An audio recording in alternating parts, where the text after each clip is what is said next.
Welcome everyone to Inspire Every Life podcast. I am your host, Tsion Mikael, and boy do I have a topic for you that I would like to share.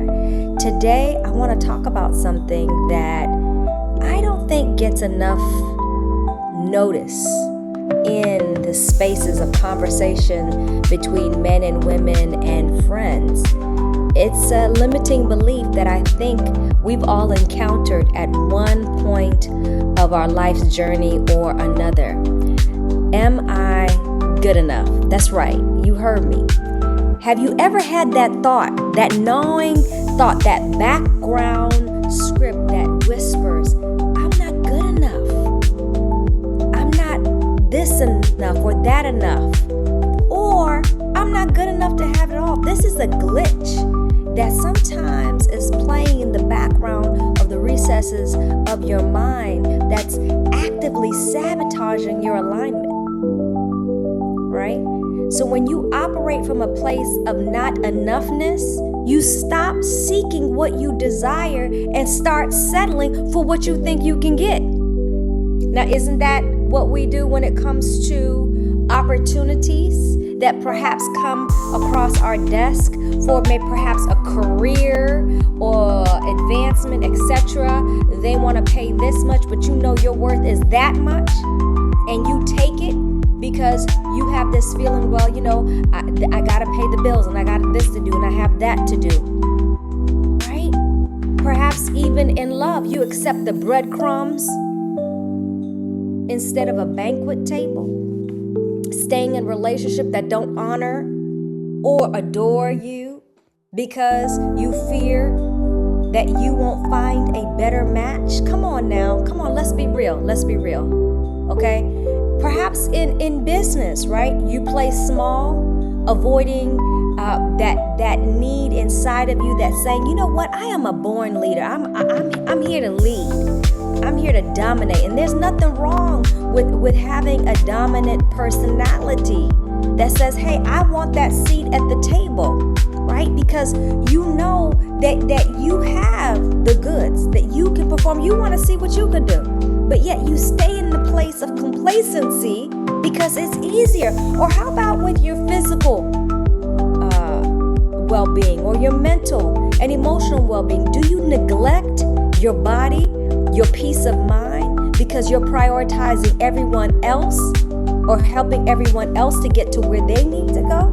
And you sit in that place. Listen, I heard an awesome speaker, and you probably know him. His name is Mr. Tony Robinson. He famously explains that the only thing that keeps you from getting what you want is the story that you keep telling yourself, that you can't have it. It's a limiting beliefs that are the invisible borders that keeps us from the lives we deserve. What is the life that you deserve? What is that limiting belief that's been holding you back from obtaining, that's been holding you back from becoming the person that you know God has called you to be? When you feel that tug of war, you feel that level of frustration or that sense of irritability or that, oh my gosh, it's Monday. Let me tell you something. If you wake up on a Monday and you have that feeling, you might not be aligned to the right place. And I'm not saying quit your job or do something drastic. I mean, you never want to make a choice or a decision when you're on this type of an emotional upheaval. But I would say, please listen to your soul. Listen, for if you are either well-adjusted and fulfilled or you are not. Perhaps you suffer from the good enough syndrome, right? Where you don't feel like you have enough or you're good enough or you'll have this and that or this or you have to choose between this or that. I'm here to tell you it's this and that. You are this and that. You can have this and that. But what will need to happen is for you to obtain a right belief. See, when you have a wrong belief about yourself, then the story, that's the second part that Tony Robbins was talking about. The story is what you attach to it. I'm not good enough to have this kind of relationship.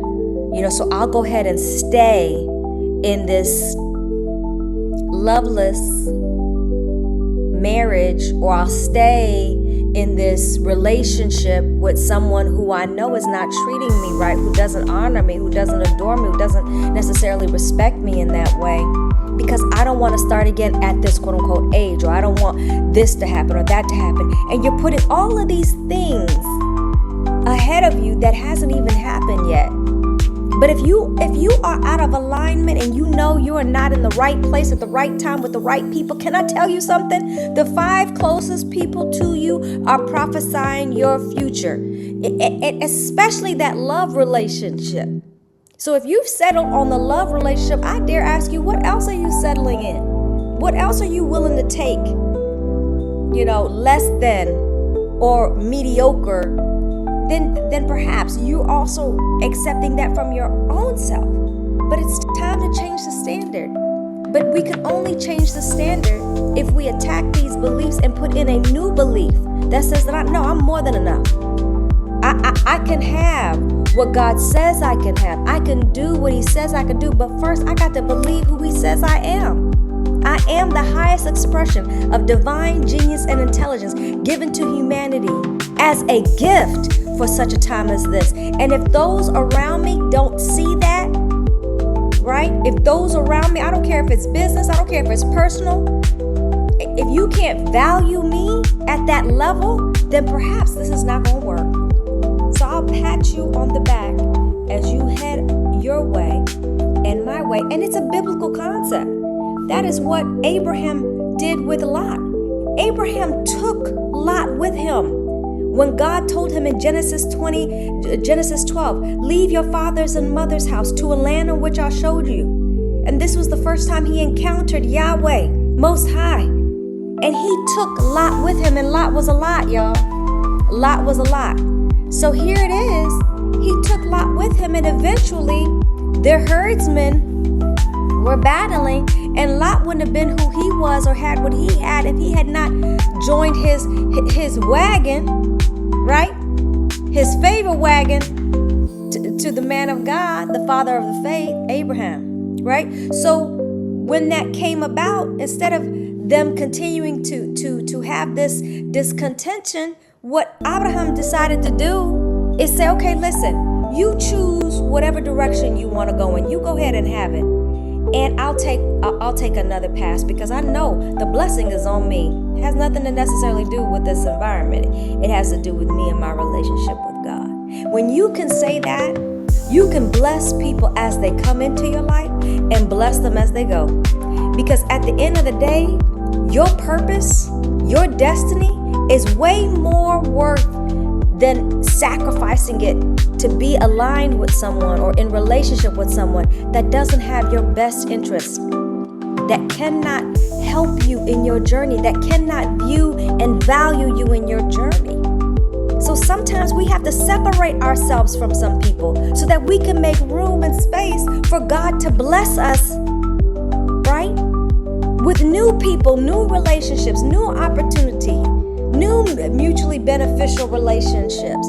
It's time to really reevaluate who you have with you. Generally, sometimes people do this at the beginning of the year, or they might do this at the end of the year when something is happening. But why does something negative have to happen for you to say, you know what, I want more, and I'm going to become more? But these relationships I keep allowing myself to be in these relationships, right? You take 100% responsibility.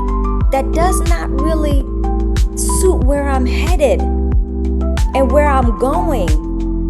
And if I don't feel like you have my back and you have my best interest at heart, and the trust is waning as it did in that relationship with Abraham and Lot. Lot was like, may the Lord be with you as you go your way and I go my way. And was life more prosperous for Abraham when he went his way? Yes.